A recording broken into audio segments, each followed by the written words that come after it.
एक दिन विश्वामित्र जी के आश्रम में असुरों का उत्पात बहुत बढ़ गया। देखिए, जब जब जहां कहीं धर्म होता है, भगवान की भक्ति का प्रचार होता है, तो असुरों को बड़ा कष्ट होता है और ये असुर किसी ना किसी प्रकार से विघ्न बाधा उत्पन्न करने का काम करते ही हैं। यहाँ विश्वामित्र जी यज्ञ कर रहे हैं, हवन कर रहे हैं, लेकिन दूसरी ओर जब रावण को पता चला कि पृथ्वी पर धर्म खूब बढ़ रहा है, खूब कथा सत्संग हवन यज्ञ सब बढ़ रहा है, तो रावण ने अपने दूतों को, राक्षसों को, असुरों को भेजा कि जाओ और जहां जहां कथा सत्संग हो रहा हो वहां जाकर विघ्न उत्पन्न करो, जहां जहां यज्ञ हवन आदि हो रहा हो वहां पर विघ्न उत्पन्न करो। रावण ने भेज दिया। अब मारीच सुबाहु जैसे असुर आते हैं और विश्वामित्र जी का आश्रम यहीं आपके पास में बक्सर में स्थित है सिद्धाश्रम। यहाँ पर विश्वामित्र जी जब हवन करने बैठते तो ये जितने असुर रावण ने पठाए थे, रावण ने भेजे थे, ऊपर से अशुद्ध वस्तुएं डाले, कई हड्डी डाले, मांस डाले, मदिरा, रक्त इत्यादि जितनी भी वस्तुएं हैं इनको डाल के यज्ञ को अशुद्ध कर दे। अशुद्ध वस्तुओं के पड़ने से तो यज्ञ हो नहीं सकता। अब यज्ञ खंडित हो जाए, क्या किया जाए? परेशान हो गए, तंग आ गए, थक गए। तब विश्वामित्र जी ने विचार किया, धर्म संस्थापनार्थाय संभवान युगे युगे। भगवान तो धर्म की संस्थापना के लिए ही अवतार लेते हैं, असुरों के विनाश के लिए भगवान आते हैं, तो भगवान ने तो अवतार ले ही रखा है। चलते हैं दशरथ जी के पास, और दशरथ जी कभी किसी को मना नहीं करते, वे अवश्य हम जो भी इच्छा करेंगे वही हमें देंगे। विश्वामित्र जी चल पड़े। अब विश्वामित्र जी अयोध्यापुरी में बक्सर से चलकर अयोध्या में जैसे ही आए तो वर्णन है, मुनि आगमन सुना जब राजा, मिलन गए समाचार। मुनि आगमन सुना जब राजा, मिलने गयो समाचार। मुनि आगमन सुना जब राजा, मिलन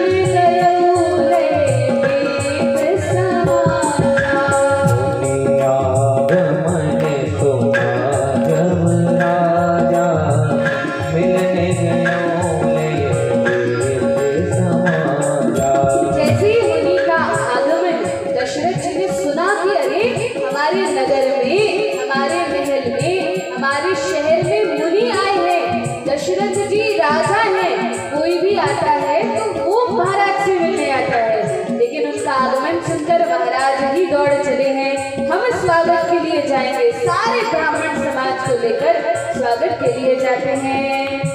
करी दंडवत मुनि सन्मानी, निज आसन बैठारे निरानी। दंडवत मुनि सन्मानी, निज आसन बैठारे निरानी। और जब मुनि आ गए, भीतर आए, तब क्या किया?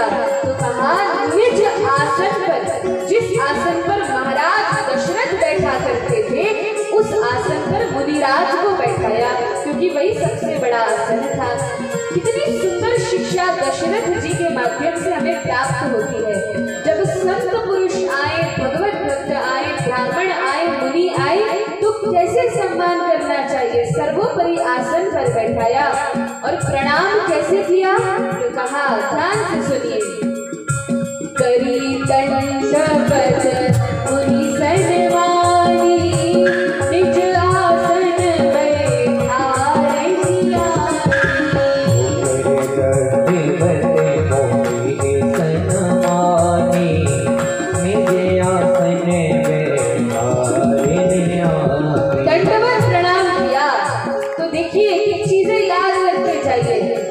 कोई संत महापुरुष आए तो प्रणाम कैसे करना है? कैसे प्रणाम करना है? जोर से बोलिए, कैसे? दंडवत प्रणाम करना है। पुरुषों को दंडवत और माताओं को भी दंडवत नहीं, फिर पंचांग प्रणाम करना है। इस प्रकार से प्रणाम करना है। सबसे पहले आसन देना है, फिर प्रणाम करना है। याद रखिएगा, क्योंकि माइक लेकर आपसे पूछेंगे। सबसे पहले आसन दिया, फिर प्रणाम किया, फिर क्या किया तो सुनिए। चरण पखारी की अति पूरा, मौसम आजु धन्य नहीं दूजा। चरण पखारी की अति पूरा, मौसम आज धन्य नहीं दूजा। बैठाकर प्रणाम करके क्या किया? चरण पखारे, चरणों को धोया, अपने ही वस्त्रों से पोंछा, इतना सम्मान किया। विश्वामित्र जी आए हैं, बड़ा सुंदर स्वागत है। फिर अपने आप को धन्य बताया। जब कोई आए घर में, कोई भी अतिथि आए तो मधुर वचन बोलकर उनका स्वागत करना चाहिए। उसके बाद विविध भांति भोजन करे बाबा, मुनिवर हृदय हर्ष अति पावा। विविध भांति भोजन करे बाबा, मुनिवर हृदय हर्ष अति आवा। विविध भांति भोजन करे बाबा, मुनिवर हृदय हर्ष अति पावा। विविध भांति भोजन करे बाबा, मुनिवर हृदय हर्ष अति आवा। बड़े प्रसन्न होकर भांति भांति के स्वादिष्ट भोजन करवाए और उसके पश्चात क्या किया? तब अपने बालकों को बुलाया। माता पिता का धर्म है, जब घर में संत पुरुष आए तो स्वयं का तो धन्य भाग है, लेकिन अपने बालकों को लेकर उनके चरणों में डाल देना चाहिए कि इन पर भी कृपा करो। उन्हीं चरण सुचारी, राम देखी मुनि नेत्र विसारी। मेरे मन शरण मेरे सुचारी, राम देखे मुनि विचारी। हे मगन देखत सुख शोभा, जन चकोर पूरन ससी लोभा।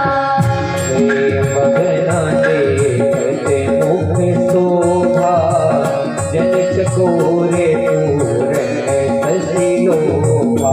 जैसे ही श्री विश्वामित्र मुनि ने चारों बालकों को देखा, मुख्य रूप से श्री रामचंद्र के दर्शन किए, वे तो मगन हो गए। भगवान चाहे प्रणाम करें, चाहे आशीर्वाद दें, लेकिन भक्त के लिए तो भगवान का सन्मुख होना ही बड़ी बात है। देखकर बड़े प्रसन्न हो गए। रामचंद्र को देखकर हृदय खिल उठा और तब बहुत हर्षित होकर मुनिराज अपनी बात को दशरथ जी के सामने रखने लगे। दशरथ जी को बताने लगे कि किस कारण से आगमन हुआ है। दशरथ जी ने कहा, भगवान आप आए, बड़ी प्रसन्नता हुई। अब बताइए तो सही, ऐसी कृपा तो आप पहले कभी किया नहीं करते थे। कुछ तो बात होगी, कुछ तो कारण होगा कि आपने मुझे कृत्य किया है, मुझ पर कृपा की है। बताइए क्या बात है। तब मुनि ने बताया कि राजन, हमारे आश्रम में जब हम यज्ञ हवन आदि करते हैं तो ये असुर बहुत परेशान करते हैं, कष्ट देते हैं, विघ्न बाधाएं उत्पन्न करते हैं। तो मैं चाहता हूँ कि आप अनुज समेत लक्ष्मण के साथ रामचंद्र को मुझको दे दीजिए। लेकिन जैसे ही दशरथ जी के कान में ये बात पड़ी कि राम जी को लक्ष्मण जी के साथ असुरों से युद्ध करने के लिए दे दीजिए, दशरथ जी का तो हृदय कांप उठा। भले ही भगवान हैं, लेकिन दशरथ जी तो पुत्र का भाव रखते हैं। कहने लगे, महाराज मेरे ये दोनों बालक मुझे अतिशय प्रिय हैं, इतने करेंगे असुरों के साथ। अरे रावण के असुर तो बड़े बड़े शक्तिशाली योद्धा हैं, कई अस्त्र शस्त्रों को धारण करने वाले हैं, महावीर मायावीर हैं। और मेरे ये दो बालक तो छोटे छोटे बालक हैं, अभी तो बड़े सुकुमार हैं, इनको लेकर मत जाइए। आप कहें तो मैं चलूंगा, लेकिन मेरे बालकों को मत मांगिए। नाथ, ऐसा मत कहिए कि बालकों को ले जाएंगे। सुनी राजा अति अप्रिय वाणी। यह बात राजा को अच्छी नहीं लगी, बड़ी अप्रिय लगी। हृदय कंप मुख दुति कुमलानी। मुख सूख गया, कुमला गया और महाराज बड़े दुखी हो गए। और तब कहा कि चौथे पद में वृद्धावस्था में मुझे ये बालक मिले हैं। जवानी के बालक नहीं है, बुढ़ापे की संतान है, और बुढ़ापे की संतान बड़ी प्रिय होती है। तो राजा ने कहा, सुनी राजा अप्रिय वाणी, हृदय कंप मुख दुति कुमलानी। सुन राजा अप्रिय वाणी, हृदय कंप मुख दुति कुमलानी। सुनी राजा अप्रिय वाणी, हृदय कंप मुख दुति कुमलानी। सुन राजा अप्रिय वाणी, हृदय कंप मुख दुति कुमलानी। चौथी पलटा यूं सुखचारी, चौथी पलटा पायों सुधारी, प्रवचन नहीं करे विचारी। प्रवचना नहीं कहो विचार। महाराज, आपने सोच विचार कर नहीं मांगा है, आपने अपनी बुद्धि को एक तरफ रख के मांगा है। अरे सोचिए तो मांग क्या रहे हैं? मैं तो सब कुछ देने को तैयार हूँ, क्या क्या देने को तैयार है। तो कहा, मांगहु भूमि धेनु धन कोसा। मानो भूमि धेनु धन कोसा। आज कुछ भी मांग लीजिए, 2 अक्षर का राम है, राम को छोड़कर 2 अक्षर की भूमि मांगिए, चाहे धेनु गाय मांग लीजिए या धन मांग लीजिए, मेरा कोष भंडार कुछ भी मांग लीजिए, चाहे तो मेरे प्राण मांग लीजिए, लेकिन सर्वस्व देने को तैयार हो, राम को नहीं दे सकता। देह प्राण दे प्रिय कछु नाही, सुने प्राणाते प्रिय सुनाही। सो मुनि देहु ईश्वर गवाही।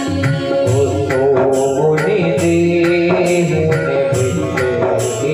पाही। कहा, यदि प्राण भी मांगेंगे ना नाथ, तो एक निमिष में, पलक झपकने में जितना समय लगता है, उतने समय में सब कुछ दे दूंगा, प्राण भी दे दूंगा, लेकिन राम देते नहीं बनते। और यह बात सुनकर विश्वामित्र जी को क्रोध नहीं आया। विश्वामित्र जी कुपित नहीं हुए कि अरे हम मांगने आए हैं, उनको मना करते हो। डांटा नहीं, क्रोध नहीं किया, श्राप नहीं दिया, लेकिन मुस्कुराने लगे। क्यों मुस्कुराने लगे? तो कहा, इसलिए मुस्कुराने लगे क्योंकि विश्वामित्र जी समझ गए राजा दशरथ का कितना प्रेम है राम जी पर, और इस प्रेम को देखकर विश्वामित्र जी जानते थे। क्या जानते हैं? क्या जानते हैं विश्वामित्र जी? कि रामचंद्र भगवान है।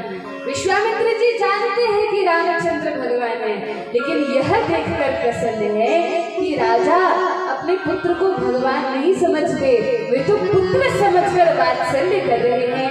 और इसलिए इतना भी भरोसा नहीं है कि राम जी इतने बलशाली हैं, एक तो असुर क्या, वे तो समूल पृथ्वी को नष्ट कर सकते हैं, संहार लीला कर सकते हैं, लेकिन राजा तो मोहवश उन्हें अपना पुत्र समझकर बैठे हैं। प्रसन्न हुए, लेकिन फिर कहा अब सब कुछ तो कहकर देख लिया, राजा माने नहीं, फिर क्या उपाय किया जाए। तब सामने वशिष्ठ जी को बैठे देखा और वशिष्ठ जी से इशारे ही इशारे में कहा कि देखो महाराज, आपके शिष्य हैं, अब आप ही समझाइए। वशिष्ठ जी ने राजा को समझाया। क्या समझाया? कहा महाराज जाने दीजिए राम और लक्ष्मण को, क्योंकि इसमें बड़ी भलाई है। कैसी भलाई है? तो कहा समझाते हैं। सुनु नृप गिरा प्रेम रस सानी, हृदय हर्ष माना मुनि ज्ञानी। नृप गिरा प्रेम रस सानी, हृदय हर्ष माना मुनि ज्ञानी। बड़े प्रेम से मधुर वाणी में समझाते हुए कहा। क्या कहा? तब वशिष्ठ बहुविधि समझावा, तब वशिष्ठ बहुविधि समझावा। नृप संदेह नाश कह पावा, नृप संदेह नाश कह पावा। ध्यान से सुनिएगा और पीछे गाने का प्रयास भी कीजिएगा। क्या कहते हैं? तब वशिष्ठ बहुविधि समझावा, वशिष्ठ बहुविधि समझावा।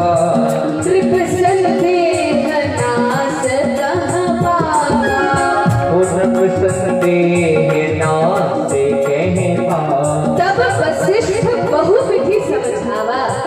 अब इसका एक अर्थ तो है कि वशिष्ठ जी ने बहुत प्रकार से समझाया और तब क्या हुआ? नृप संदेह नाश कह पावा।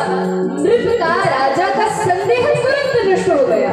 अरे जो दशरथ जी अभी कुम्हला रहे थे, जो दशरथ जी अभी कांप रहे थे, जो दशरथ जी अभी रो रहे थे, जो दशरथ जी कह रहे थे मेरे प्राणों को ले जाओ लेकिन रामचंद्र को मत ले जाओ, एक छोटी सी बात में दशरथ जी मान गए। कौन सी बात?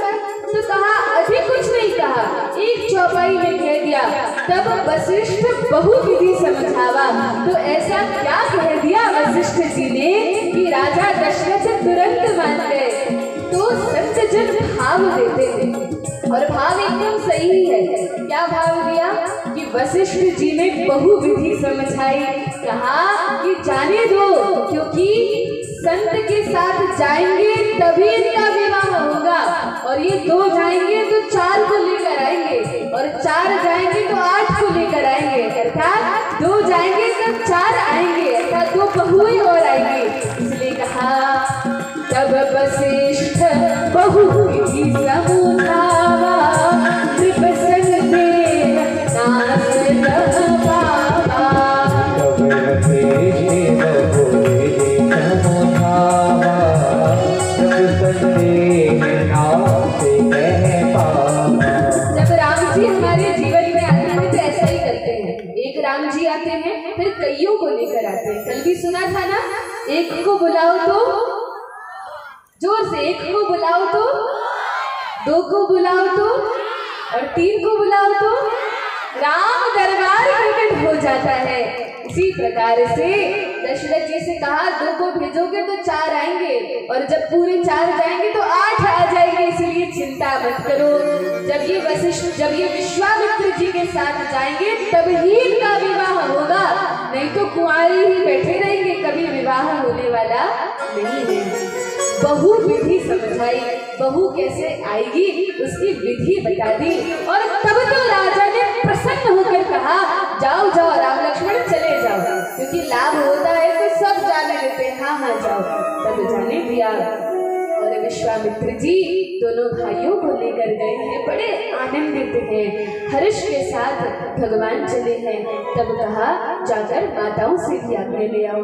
अब आप ही बताइए, पिता ने इतना रोका, इतना प्रेम किया, लेकिन फिर जाने दिया। लेकिन जब माताओं के पास गए तो माताओं ने एक बार भी नहीं कहा कि अरे कहाँ जा रहे हो, क्यों जा रहे हो, कोई रोना धोना नहीं मचाया, और प्रसन्न होकर कहा हाँ हाँ रघुवीर जाओ, लक्ष्मण के साथ जाओ, खूब आशीर्वाद देकर भेजा। क्यों भेजा? माताओं से तो वशिष्ठ जी ने कुछ नहीं कहा था, फिर क्यों भेजा? बताइए, थोड़ी बुद्धि लगाइए। माता को पता था? कैसे पता था? हाँ, इस बालक को पता है। कैसे पता था? हाँ, शंकर जी ज्योतिषी बनकर आए थे और पहले ही बालकांड की संपूर्ण कथा सुना दी थी। इस कारण माताओं को तो पता था कि जब विश्वामित्र जी आएंगे तो रोना नहीं है, तुरंत साधु को अपने बच्चों को भिजा देना है, तभी कल्याण होगा।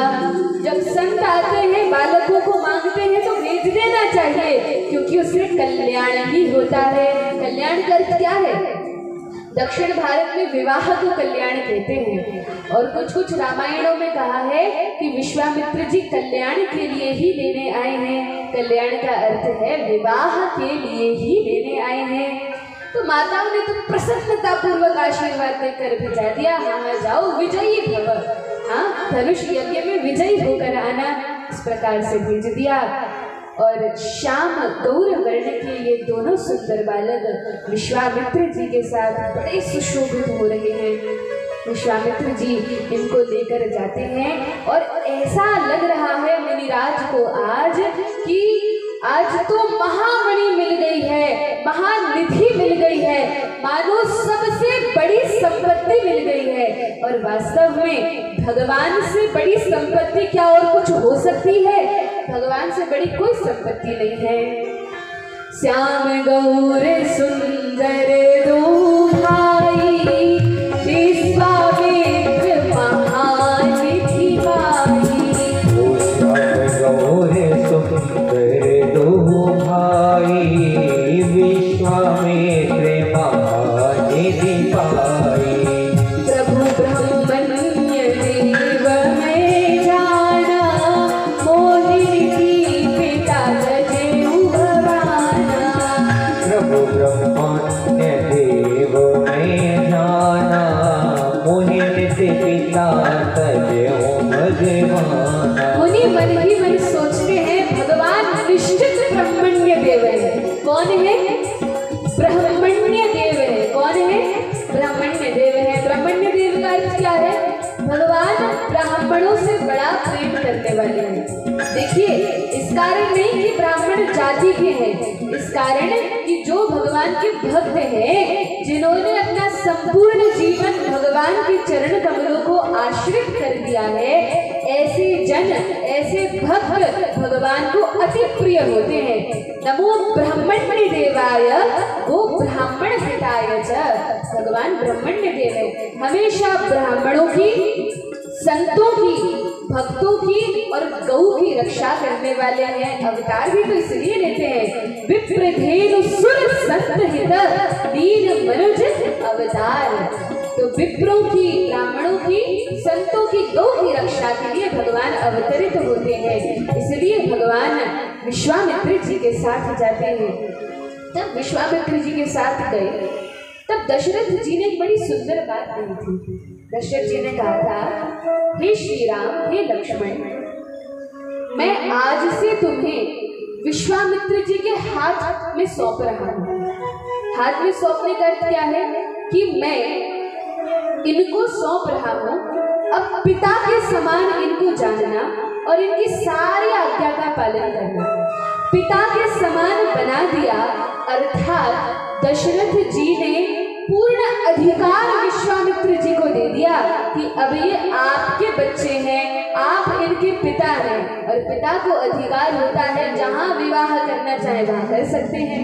तो कह दिया अब आप पिता हैं, यदि विवाह भी करेंगे, कोई निर्णय भी लेंगे तो अब आपके हाथ सौंप दिया। क्योंकि मान लीजिए यदि विश्वामित्र जी को दशरथ जी ये अधिकार नहीं देते पिता होने का, तो जब धनुष भंग लीला भगवान कर रहे होते तो पहले चिट्ठी लेकर, पत्र लिखकर भेजना पड़ता, धनुष तुड़वाए कि नहीं तुड़वाए, क्योंकि यदि तोड़ दिया तो विवाह हो जाएगा, तो उसके लिए भी परमिशन लेनी पड़ती। लेकिन यहाँ तो दशरथ जी ने पहले ही सारे अधिकार दे दिए कि कुछ पूछने ताछने की आवश्यकता नहीं है, जैसा ठीक लगे, जो ठीक लगे वो आप कीजिए। तो विश्वामित्र जी तो प्रसन्न होकर चले हैं राम और लक्ष्मण इन दोनों भाइयों के साथ। तब विश्वामित्र जी ने पूछा, राम बोलिए गुरुदेव, छोटे मार्ग से चलना चाहोगे कि बड़े वाले रास्ते से? भगवान ने कहा, महाराज छोटे रास्ते से जाएंगे, लंबे रास्ते से क्यों जाएंगे? कहा, लेकिन छोटे वाले मार्ग में ताड़का नाम की भयंकर असुरनी है, जो भी उस मार्ग से जाता है बहुत तंग करती है। माताओं से निवेदन है, कोई भी बात नहीं करेंगे, ध्यान पूर्वक कथा का श्रवण करेंगे। बोलिए भक्तवत्सल भगवान की जय।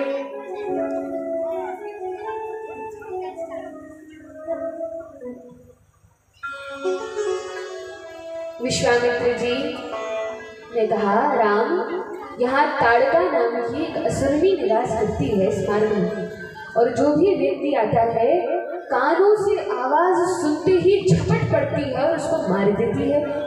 प्रभु ने कहा, भगवान कोई बात नहीं, हम आए ही इसलिए हैं निशाचरों का उद्धार करने के लिए, आप चिंता न कीजिए। अब जैसे ही उस मार्ग से जाने लगे, भगवान को कोई भय नहीं लग रहा।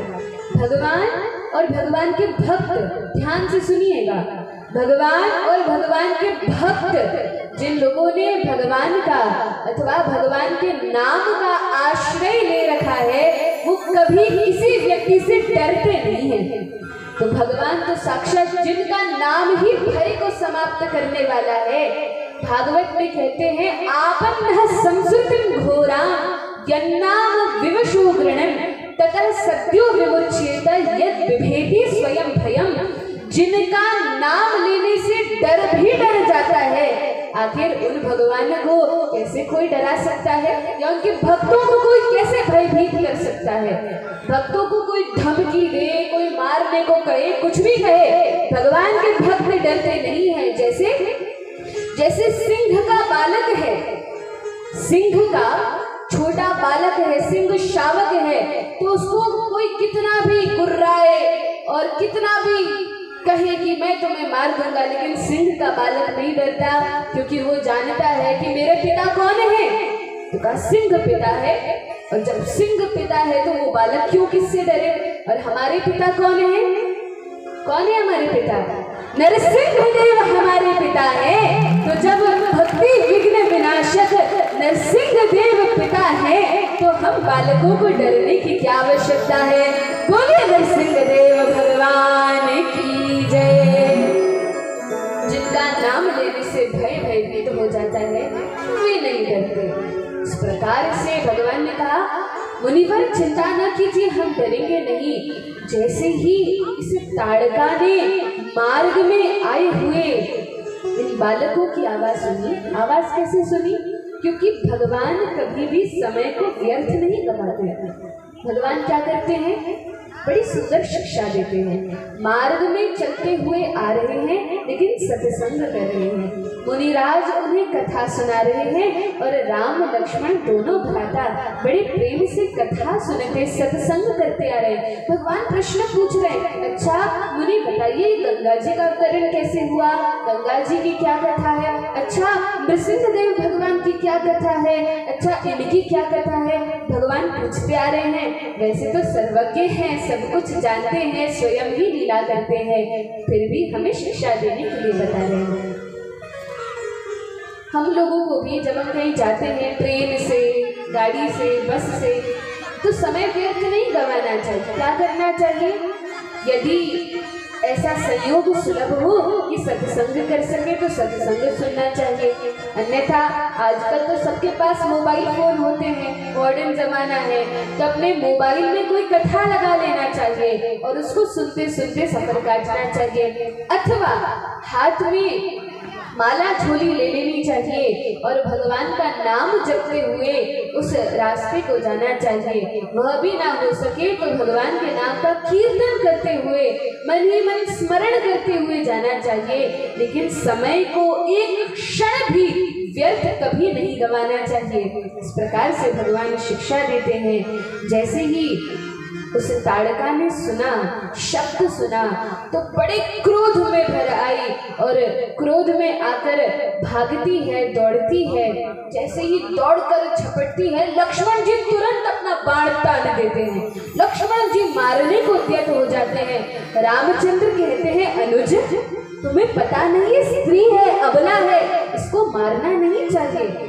मुनिराज विश्वामित्र जी ने कहा, राम इस भूल में मत रहना, ये अबला अवश्य है, स्त्री अवश्य है, तुम इसको अबला समझते हो? अरे बहुत बड़ी बला है, ये सब संतों को परेशान करने वाली है। तब कहा, उठाओ अपना धनुष और मारो इस राक्षसी को, नहीं तो ये हम सबको जीने नहीं देगी। रामचंद्र ने कहा, अच्छा गुरुवर, आपकी इच्छा है तो अवश्य मारेंगे। यह ताड़का कौन है? तो कहा, ये ताड़का अज्ञान की मूर्ति है, अविद्या है। कौन है? अविद्या है।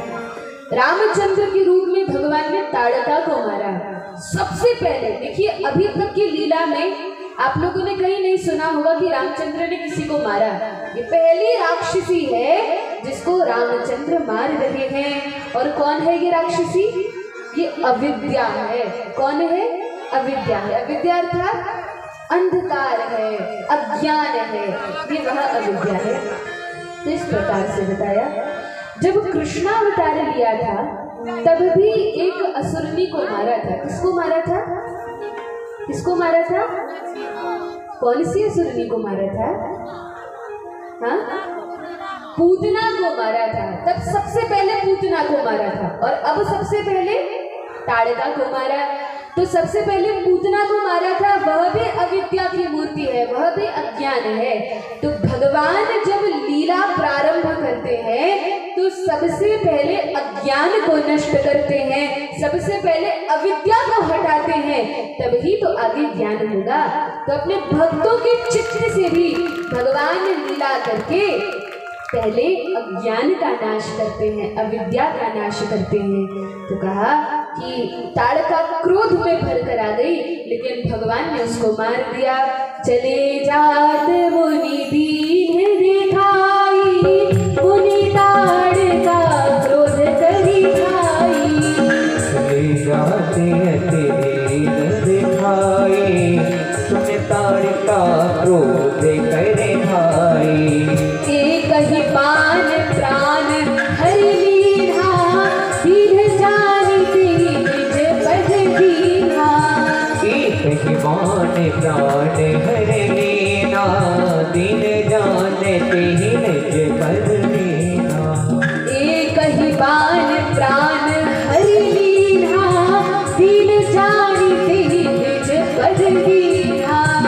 एक ही बाण प्राण हरि लीना, दीन जानते निज पद दीना। भगवान ने एक ही बाण मारा, अधिक नहीं मारना पड़ा।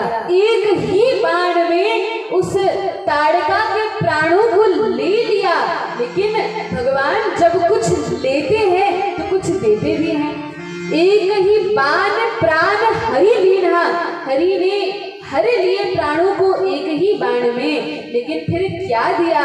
तो कहा, दीन जान लिया, बेचारी दीन है, इसका क्या दोष है? असुरों में भी जो असुरता है भगवान को तो उससे पीड़ा है। तो भगवान ने सोचा, इस बेचारी का क्या दोष है? अज्ञान के कारण ये इस प्रकार का व्यवहार कर रही है, इसलिए दीन जानकर ते ही निज पद दीन्हा। भगवान ने अपना पद, अपना धाम, परम पद उस राक्षसी को दे दिया। और भागवत में तो सुखदेव गोस्वामी वर्णन करते हैं, अहो बकीयम स्तन कालकूटम जिघाम सयापा यदप्य साध्वी लेभे गतिम धात्रिचिताम ततोन्यम कंबा दयालु शरणम प्रजेम। उन भगवान से दयालु और अधिक कौन होगा? जो राक्षसी ताड़का प्राण लेने आई थी, उसको भगवान ने उसके प्राण हरकर परम पद प्रदान कर दिया। जो पूतना कृष्णावतार में विष देने आई थी, उस विष देने वाली को भगवान ने धात्री गति प्रदान कर दी। विचार करके सोचिए, क्या इन भगवान से दयालु और कोई हो सकता है? इन इनसे अधिक दयालु और कोई नहीं है, इसलिए इन्हीं ही की शरण में जाना चाहिए, क्योंकि यही रक्षा करते हैं। भगवान के अलावा इस संसार में और कोई रक्षक नहीं है। बोलिए भक्तवत्सल भगवान की जय हो। बोली राजा रामचंद्र सरकार की जय हो। तो जब कोई नहीं आता